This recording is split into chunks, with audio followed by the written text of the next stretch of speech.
Hello, this is Munda. If you're new around here, welcome. If you're not new around here, nice to see you again. Today we're talking about the one and only Love is Blind. I have been waiting to make a video for Love is Blind for forever. And then the season came out, which is sooner than I expected. And I was like, girl, sit down, make a video, let's go. Right? So if you don't know what Love is Blind is, what rock are you living under? Just joking. Love is Blind is a Netflix reality show.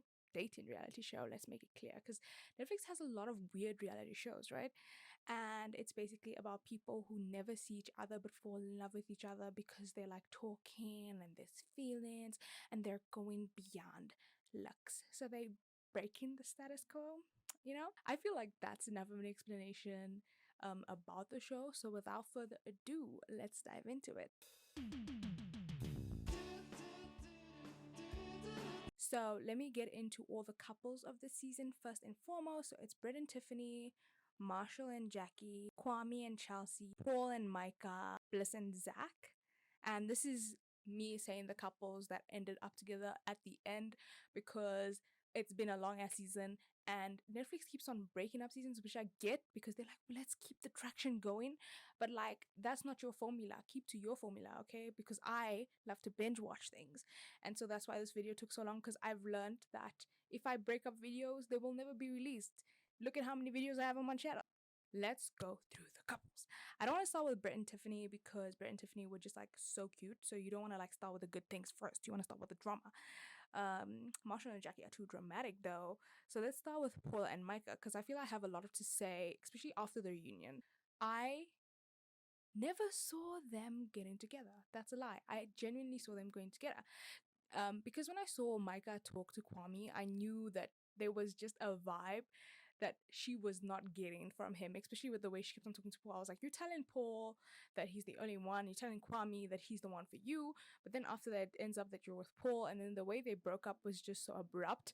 But the way Kwame behaved, though it is his feelings, I don't want to be extra judgmental, was just too over the top in my opinion, because he said he really cared about Chelsea, but he was like, oh, she didn't choose me and the way she spoke to me, blah, blah, blah. Well, she cut it short because if she was talking to somebody else, this is what I would expect from her. You know what I'm saying? And Paul, on the other hand, did not extend her the same courtesy. And that's when I knew things were not going to go down well.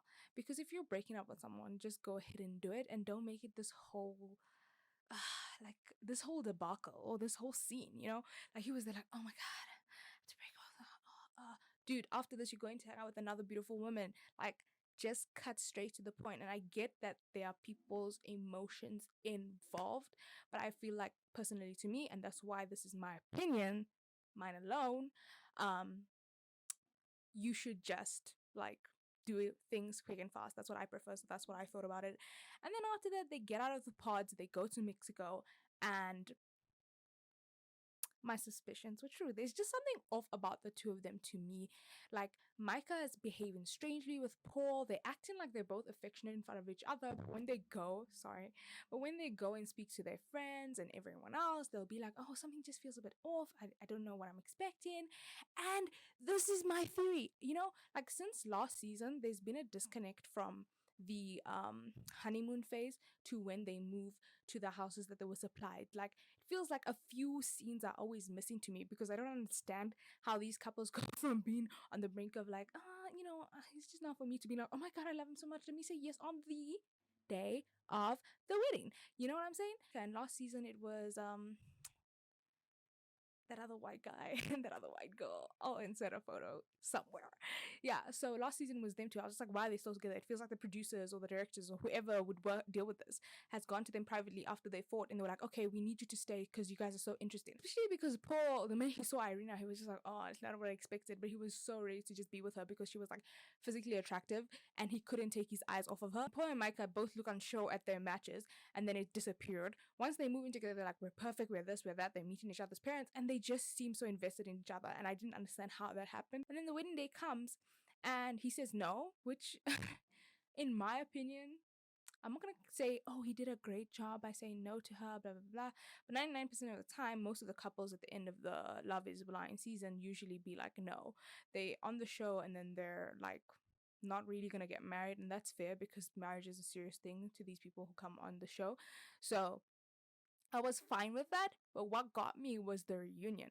And I haven't even talked about how Micah has been like was a terrible person during the pod's time where she was being mean to other girls. Her and Irina were just like total mean girls, like straight out of like a 2000s movie, which is like girl, like grow up. Paul and Micah just they were so messy during the reunion, and like not in a fun messy, just like I was so confused.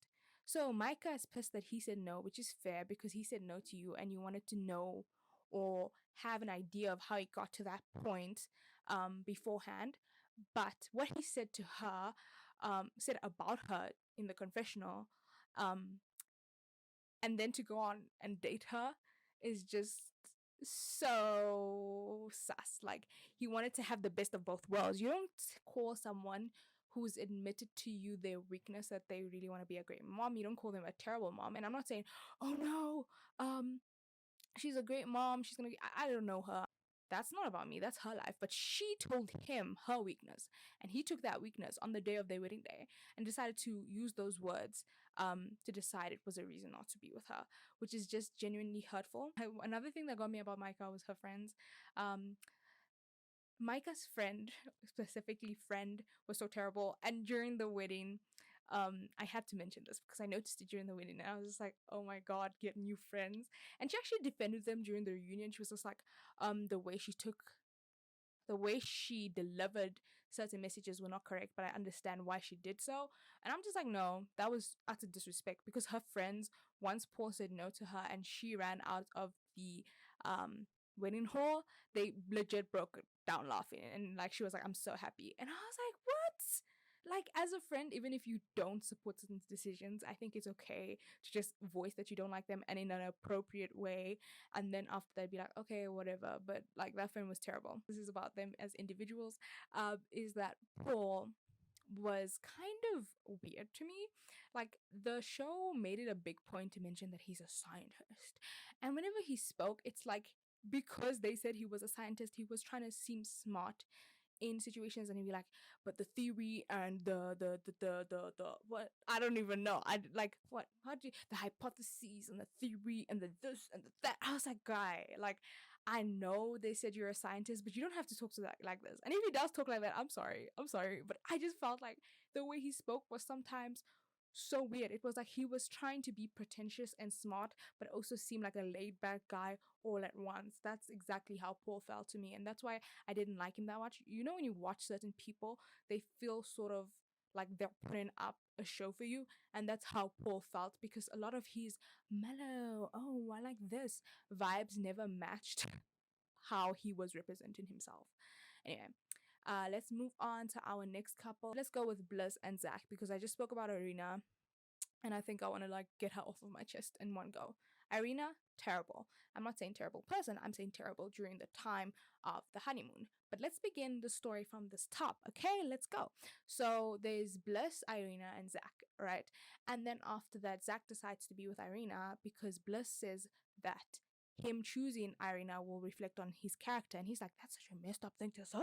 That's such a messed up thing to say. And she's like, okay, cool. But I'm just telling you, I see her in a different space than you see her. And like, I think that it will tell me what kind of person you are. Maybe she's not representing herself that way, but it's giving me idea. And I respected Bliss so much for that because it's true. Men who go out with specific, or you know, anyone, like anyone who has a partner who's particularly malicious, I don't ever like think that they're unaware of it, or they just think that it's fine because they're not being treated that way. But for me, that's a big red flag. So I had to change my lighting because it's getting dark. And then Zack still chose Irina, and then the consequences of his actions. And I'm not saying he deserved all of the things that happened to him, because I don't think any person deserves to be treated as disrespectfully as Irina treated him. It was just terrible in every single way. And the things she said behind his back, like I feel like repulsed when it comes to me. And to insult his looks and just make someone feel so insecure about who they are from the moment you see them is a terrible thing to do, especially because, as they mentioned in the reunion, she spoke so much about the fact that she'd been bullied growing up, and then she became that person to him. And Zack, in the last few days of Mexico, is like, we're done. Irina agrees, and then Zack meets up with Bliss. The two of them's relationship evolve, and eventually they're like, okay, we're engaged again. I think sometimes you watch stuff and you see that people let people who hurt them back into their lives without giving them any slack. And to be fair, Love is Blind is a shorter project and they didn't know each other as well. But like she was planning to marry him. She thought that they were destined to be together. And he felt the same, but it seemed like he got doubtful along the way. He did choose to marry someone else. And the fact that she's allowing him to come back into her life is proof enough that she has a caring heart and is willing to forgive people. But she can't just let it happen end of, and the insecurity that surrounds that, but also being able to take someone back when you're on like a reality show is a big thing in my opinion, because what of part of what I could see Bliss was struggling with, and this is me throwing out assumptions once again, is the fact that she'd been rejected, but it wasn't on like the small scale. And by not small scale, I don't mean like he was terrible to her. I just mean like it was on TV for everyone to see internationally, right? And to accept someone back after they done that and everyone all over the world has their opinions to say about their relationship is really hard. But she chose what was best for her, and they're a really cute couple till the end. um yes, they really are. My only issue with Zack was during the reunion. Okay, so during the reunion, he calls out Irina, and I'm like, fair, you can do that. She was terrible to you, right? But I just felt like he was preaching to everyone about his experience. And maybe I'm a bit harsh because I do not enjoy people preaching to me. And he just kept on adding himself in everyone's situation, like being on Paul's side, which actually, now that I'm saying it in hindsight, is totally fair because Vanessa Lachey was totally attacking him. And the thing that I dislike about Vanessa Lachey, and I've noticed from a lot of the reunions I watched, is that she always like puts the men down, and that's totally okay. Like I don't mind when that happens when it's warranted, right? But she completely like brushes off the bad side of the women, and she's just like, you're terrible for not listening to her, you're terrible for saying that. And I'm just like, okay, true, but now let's flip the script and like get it to this woman. But she never does that, right? So I understand that, but I don't know. Like I feel like my whole Zack argument just flew out the window because I was like, no, I get it. Vanessa Lachey was quite terrible. Anyway, Bliss and Zack, very cute. Our next couple is Marshall and Jackie, which also means that it's Jackie and Josh. So starting off, Marshall and Jackie, right? I was like, okay, they're cute, but I was feeling something weird about Jackie. And this always feels weird to say afterwards, like, oh, I was so suspicious of her, but I never let my suspicions like cloud my judgment. So I just saw it and I was like, okay, maybe it's just me seeing this because I don't usually like check up on Twitter as to what's happening on shows. I usually check really late, and then like the tweets are not like ordered well because Twitter is kind of shit now. And I'm just like, okay, whatever, let me get off the internet, right? But Marshall and Jackie, I saw them and I was like, okay, fine, they get together. I wasn't particularly invested in their relationship or anything. In the pods, they spoke really well to each other. She seemed to like him because he had a kind soul, and based on the life she lived, she really needed something like that, right? And she understood why he was like that. And then I kept on saying to myself, it's okay, it's fine. Clearly they're perfect together. But one of the things that irked me about Jackie was the fact that sometimes the way she phrased Marshall's kindness was as if like it wasn't something she particularly enjoyed. It was like, you're so sweet, this, that. But it was like sometimes it felt like she didn't want that. Instead of saying that like she was rude about it, like the way she said it in certain situations made it seem like she didn't like that, like she wanted more, because she's usually with guys who are like macho. So Marshall was also someone who I felt kind of weird about, just like Jackie, because he was constantly kind to her. And again, this comes up like in my previous video, which are about couples, and I say that when someone is too like kind, I kind of I'm suspicious of them, and you can check out that video. So we're here. Is that Marshall was being too kind or too understanding. And I'm not saying that you shouldn't be understanding of someone, but I think everyone, especially in the beginning of a relationship, should have like a bit of like discourse, right? But it seemed like every single time Jackie pulled away from him and wasn't willing to be open and take this relationship to the next level, he was like, no, I get it. You've never been in a serious relationship before. Let me be by your side. And I just felt like they could have clashed a bit more in those situations so that maybe they could get to know each other a bit better and know how to handle these situations. But Marshall was perfect from the beginning. And then they have an argument later on, and he goes like, I saw you as a project. And I was like, that's exactly how it felt to me, Like he felt like SK a bit to me, and that's a high insult, you know. But I'm not insulting him. I'm just more saying along the lines that last season when SK was with whoever he was with, because I forgot her name, sorry, Raven, he seemed like he really wanted to keep her, right? And I feel like part of that reason was because she was like this standard beauty, right? And the same thing is can be said about Jackie. She's like very beautiful, the type of woman, you know, a lot of people would go for outside of, you know, the show. So when Marshall said he saw her as a project, I was just like, not you saw her as a project because she also met the requirements of a woman that you would find really attractive and you didn't want to let that go, or at least that's how I felt. Again, I'm not making these people out to be terrible people, I'm just giving my opinions, you know, and that's how I felt. And so when the two of them didn't get together, it wasn't a shock.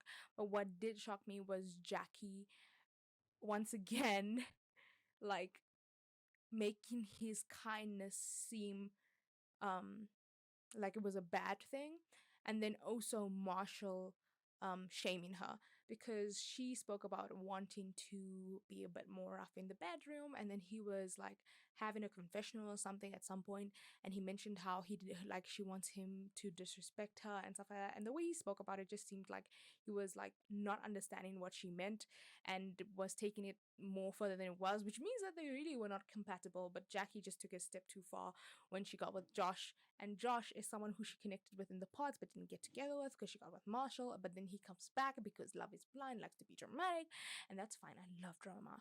But it was just like, okay, because like she legit skips out on the wedding fit and everything. And I think that's fair, you know, and it was said online that the clips was switched because she actually broke up with him before she went to go see Josh, right? Either way though, I just felt like it was all weird, you know, but it's a reality show and it's supposed to be dramatic. But Jackie always took everything that Marshall and Jackie that was like totally already not feeling good up to the next level, because even not appearing at the reunion when she's always talking about how she's gonna be like telling people to their faces, blah blah blah blah blah, and Josh, you know, but they can't even face their actions with the people in front of them and just like talk through it. And I guess you don't want to air out your dirty laundry, that's totally cool. But we have to put blame where blame deserves to be. But other than that, Jackie just also felt kind of like a rude person to me because of the way she would talk about Zack. I get it, Zack is different. He's a bit weird to the people on this TV show, at least. I didn't think he was that weird. I think it was quite normal. Him and Bliss were quite normal, and they would be like, we're so weird. And I'm like, okay, no, you're not. In case you haven't noticed, I'm weird. I'm a weirdo. I don't fit in, and I don't want to fit in. Have you ever seen me without this stupid hat on? That's weird. You're okay, right? And the thing is, she'd always find a way to like talk about Zack in the most demeaning manner, and then she'd be like, "Oh, yeah," she just say snide things that she never said to his face, which is just so terrible to do. You know, if you're gonna dislike someone, dislike them outright, talk to them in the face, say it like that. You know, it's gonna start a fight, but at least like they know what you're saying behind their back, right? There's also when Chelsea was speaking to her and is it Brittany and Tiffany? Her and Tiffany. I hope it's Tiffany. Let me just check. When she was Brittany, I said their ship name. Yeah, anyway. When she was talking to Brittany, when Chelsea, you know, when Micah was talking to Brittany and Jackie about how Chelsea was thinking that she wanted to be with Kwame, um the way that Jackie said he wanted her man you'd already have him was kind of like weird, because she's like Chelsea is friend, but she was saying that Micah could get Kwame anytime. I guess like she wanted to be truthful. It feels like there's so much more couples on the show than the amount I'm talking about, but our next couple is Kwame and Chelsea. So Kwame and Chelsea, again, not that invested from the get go. Like, it's not that either of them rubbed me wrong. It's just that it just seemed it was not for me. Let me just say it was not for me, right? But they get through the pods together after he has his whole breakdown about Micah. They come out into Mexico and Kwame is being suspicious. I thought we were getting another Bartiz because he sees Micah and he's just like, whoa, whoa, she's exactly how I expected her to be. She's so beautiful, blah, blah, blah. And he starts going up on her, talking to her, blah, blah, blah. And Chelsea speaks to him about this baby and how she doesn't appreciate it. He seems like he doesn't understand her because he's just like, we're just under things on a note. Like, we didn't get to like end things properly with each other. And I'm just like, nah, this is your woman that you want to marry. Like, she's saying that she doesn't like the way you're talking with her. They spoke to each other for like a long period of time, which was like inappropriate because he even forgot that Chelsea was there, and he's acting weird about it. But they get through it and they seem okay by the time they start living with each other.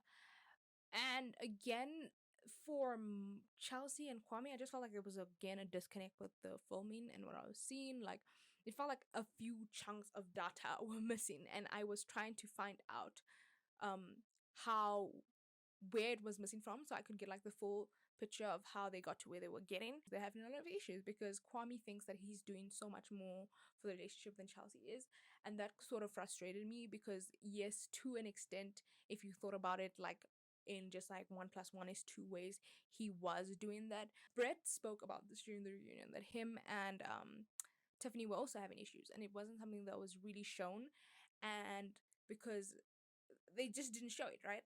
And this is something that Kwame and Chelsea had, and clearly it was like a very big issue to them as well. But they decided to show us this about them. But I think the difference as to why they didn't show Brett and Tiffany's and they show Kwame and Chelsea's is because Kwame made his such a big deal. He made it like a mountain, you know, and um Brett and Tiffany were willing to work through it together, and Brett wasn't saying things in the confessionals that led to them being like, oh, this is tea, this is drama, let's film it, let's put it, let's edit it, let's splice it, you know. But Kwame was doing that, and so that rubbed me a bit wrong because whenever someone believes that they're doing more in a relationship than another person, they always act a particular way, and that's how Kwame was behaving. But Chelsea seemed really dead set on him. Like, this is something that I can say about Chelsea. Like, Chelsea was dead set on Kwame. Like, from the moment she set eyes on him, from the moment she was at the party, she was like, I'm gonna be with this man, and she stuck with it. I really expected him to say no during their wedding, but they said yes despite all their troubles. And when you see them in their reunion, they seem like they're perfectly okay. How could I forget about his mother? How could I forget about his mother? Was my second issue with Kwame. It was such a big issue. I can't believe I forgot it, right? It's the fact that Kwame came onto the show, right, knowing full well that his mom wanted him to marry a traditional Ghanaian woman, right? And that's okay, that's cool. Someone told me, he's an adult, which is true. He is an adult, right? He gets to make his own decisions. But the minute he knew that his mom was going to say yes, and then he started making it an issue in their relationship, just pissed me off. Because before you came onto the show, you knew that this was going to happen. You know your mother, you know what she wants from you. And now you're acting as if this is an issue when you get onto the aisle. It shouldn't be an issue because you made the decision from the moment you made this application, from the moment you moved out of Mexico, from the moment you moved in with each other. And it was just so annoying to me that it was ever an issue in their relationship, because this is something that could have just not been an issue if he was willing to broach the fact that he already did something he knew his mom wouldn't approve of and move on from. And I'm glad that she accepted and everything, and I'm not going to judge his mom for having old views, you know, like that's his mom and he knows his mother, so it's not my business to get into the so it's not my business to get into that. But that just annoyed me so much, and Chelsea was just so accepting till the end, and that's why I said she was so dead on having him, and she kept on saying statements that just made me go like, oof, okay, girl, okay. Like this is that. Your man. Yes. Look at the screen. That's mine. And that's what you're going to settle for. I'm going to stick beside him. Then we go to Brett and Tiffany, which is our last couple, and I love that. Like, you know, you watch a lot of reality shows and you're like, okay, this is probably gonna end up terribly. But like, the thing about Brett and Tiffany is that they were so mature beginning to end, that every way they tackled their relationship or their issues or how things were going was just a breath of fresh air compared to everyone else. Because a lot of the time you're watching these shows and these people you're watching are genuinely adults, and I'm not saying adults should have everything together, that's perfectly okay, but I think the way that you navigate relationships, especially when you've been navigating them for like a few years now, should be more healthier or more like aware of the people around you and how you are treating them, you know. And Britt and Tiffany had that, and a lot of couples in the show or in reality shows do not have that basic thing. It's not basic. Communication is really hard, but like, I think knowing how to communicate with someone is really important. And Something I also appreciated so much about this season is that the people actually seem to be compatible. You know, sometimes you watch these reality shows, especially Love is Blind in the previous season, and I used to see them talk and I was like, yes, okay, you guys are talking about deep stuff. But when they were speaking to each other normally, it just seemed so clunky and like they had nothing to talk about unless it was about feelings and saying how deep and how great you make me feel. They couldn't hold a normal conversation like, oh, I had pizza yesterday, you know, oh yeah, you had pizza. They didn't seem like they could hold that like in a cute way that made them seem like they actually had chemistry with each other. That sometimes also tells me whether the couple is going to be with each other or not. Is just the way they communicate with each other also in normal stuff, not just like, oh, you make me feel great, the way you treat me, you made this, because apart from that, what are you going to talk about, you know? And Britt and Tiffany went above and beyond that, and every situation, as I said, they dealt with it accordingly, and Britt was just so supportive and Tiffany was so certain, and both of them, his certainty was just so beautiful. Love is Blind is a crazy concept for real. Like, I do think attraction plays a big part in how you see a person, how you navigate a relationship, right?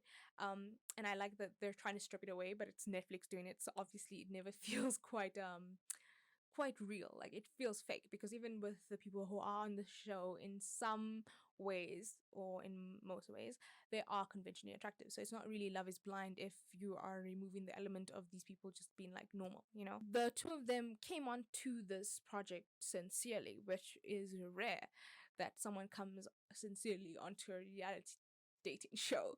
And you could see that because they didn't play with games with each other. They were very respectful to each other. They were like just the standard of what you'd expect from an experiment like this if it was like a TV show that was scripted.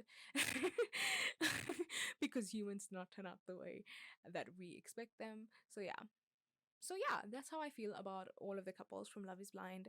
I feel like some people I droned on about a lot because I had a lot to say, and some people I didn't because they were just like so good. I feel like I would be repeating myself, and I did repeat myself quite a lot for Britt and Tiffany, unless I did spend a lot of time on them. Then I'm like, oh my god, you repeated yourself and you said informational stuff. Yay! That's all I have to say about the couples of Love is Blind season 4. Tell me how you felt about Love is Blind season 4 in the comments below, as well as, you know, hit the like and subscribe button if you enjoyed this video. The last thing I want to say is that I'm so excited for the Ultimatum queer version coming out on Netflix, because I love the Ultimatum. So look out for a video about that when it comes out. Hopefully this incites me to do it because I said it, and I'll see you next time. Pick you up, take you where we stay, take you to the beach and on that sand.